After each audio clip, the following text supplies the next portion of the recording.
నమస్తే తల్లిదండ్రులు. Remedial teaching అనే విధానాన్ని మీరెవరూ నమ్మలేరు. ఈ విధానం నన్ను నేను స్వయంగా రూపొందించుకున్న ప్రోగ్రాం. 25 సంవత్సరాలుగా చదవడము రాయడము రాని విద్యార్థులను సైతం,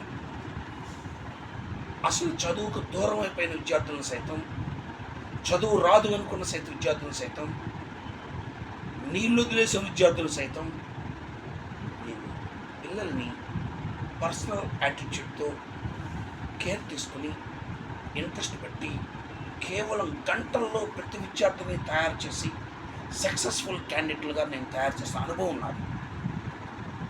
గత 25 సంవత్సరాలుగా విద్యార్థిలోని భావాలను గమనించి వాళ్ళ భావాలకు అనుగుణంగా, అంటే వాళ్ళ మానసిక స్థితిగతులను అధ్యయనం చేసి స్కాన్ చేసినట్లే వాళ్ళకి ఏది ఇష్టమో, ఎలా చెప్తే ఇష్టమో, ఎక్కడ కన్ఫ్యూజ్ అవుతున్నారు, ఎక్కడ తొందరపడుతున్నారు, ఎందుకు చేయలేకపోతున్నారు అనేది కనిపెట్టి ఆ విద్యార్థులని ఆ భయాన్ని పోగొట్టేదే రెమిడియల్ టీచింగ్.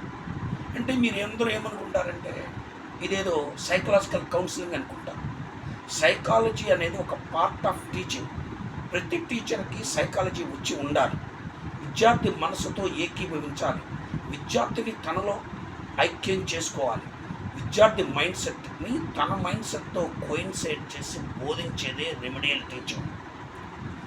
దీంట్లో ప్రతి నిమిషం అరగంటలో విద్యార్థికి నేను ఇది నేర్పాను, ఇది నేర్చుకున్నాడు అనే కాన్ఫిడెన్స్ నేను ఇవ్వగలను.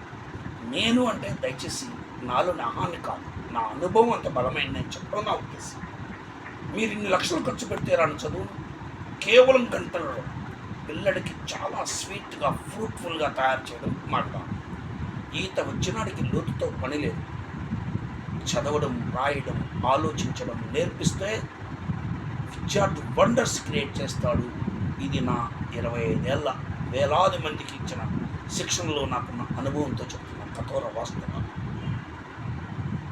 మిమ్మల్ని మీరు తక్కువ చేసుకోవద్దు. మీ పిల్లలందరూ బంగారమే. మీ పిల్లల్ని జాతి రత్నాలుగా, అఖండ మేధావులుగా, టాపర్స్గా తయారు చేసే బాధ్యతను మాకు అందించండి. వాళ్ళని మెంటల్గా నేను మౌల్డ్ చేస్తాను. ఆ మౌల్డ్ చేసే విధానమే రెమిడియల్ టీచింగ్. దయచేసి నన్ను, నా అనుభవాన్ని ఇతరులతో పోల్చవద్దు. మరి ఏ ఇతర వ్యక్తి ఇది నేర్చుకునేది కాదు. ఇది ఒక యజ్ఞం. ఆలోచించండి. మీ పిల్లల భవిష్యత్తుకు బంగారు బాట ఉంది.